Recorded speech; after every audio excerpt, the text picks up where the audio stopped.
You think you would survive one day in jail? Maybe you do, maybe you don't. But one thing is for sure, after you hear these jail stories, your answer to that question will have changed.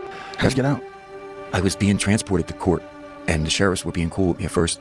They were talking about what was going on in Philly. They were two nice guys, like 68, 67. And we drove 5 hours from one of the hardest prisons in America called Huntington. And I left there after spending 2 years of my first 2 years in silence. So if you opened your mouth, they would come in and beat your head in. So I was so glad to get in the car because my mom was waiting in my lawyer's office because they were going to give me a review of my trial because they withheld so much evidence. So I was eager to go to court. And it was the coldest day of 1985, February 15th. We stopped at a gas station in Exton, Pennsylvania. And as I got out of the car, the officer driving pulled past the cubicles.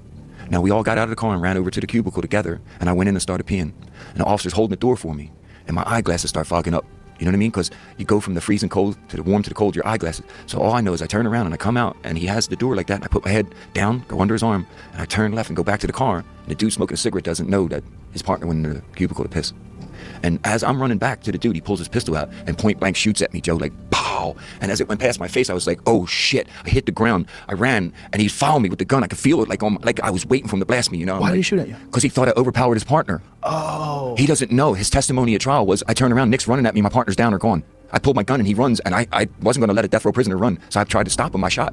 So I run around the corner, I hit the ground, I ripped all the skin off my hands. I run around the corner and I fly towards this restaurant, and there's all these people innocently eating dinner, and I'm running right towards the plate glass window because he ain't going to blast me, you know? And I ran like I knew he couldn't shoot, and then I shot around the corner, and I ran down to a gas station. I tried to steal a car, that didn't work. Then I ran like 400 yards, 400 yards, 400 yards, and I hid behind the car I just escaped from. And I was laying in the weeds behind the gas station about 50 yards from them while they were screaming, who was the bigger idiot for letting this happen? And I was thinking, oh my God, like, what am I doing? What do I do, Joe?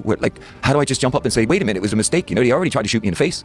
Right. So I go hide behind the police station, and next 4 hours, oh my God, I'm being chased by a helicopter. And he chases me, and he pins me, and he chases me. And I was so fit that I ran for 4 hours through the woods without caring what the branches did to my face or nothing, man. I blew out both quads. I did my hamstrings. I ripped my feet open. I ran so hard in terror that I didn't care, man. And I got away. And I made it all the way to Florida, and I was going to leave the country and all this. And I said, I got to go back. How did you get to Florida? I stole a dude's wallet in New York, and I got on an airplane, and I went down to Florida, and I tried to rob a drug dealer. That's an impressive story, and after hearing all the effort he put into his escape, he deserves to be free. Well, you must be wondering, what did he do now that he escaped? What could cause you to return? Imagine having an epiphany that you had unfinished business in jail. What would you do? Then I said, no, I'm going back. So I turned myself back in. They put me on death row in Florida, and I went back and I faced it, you know?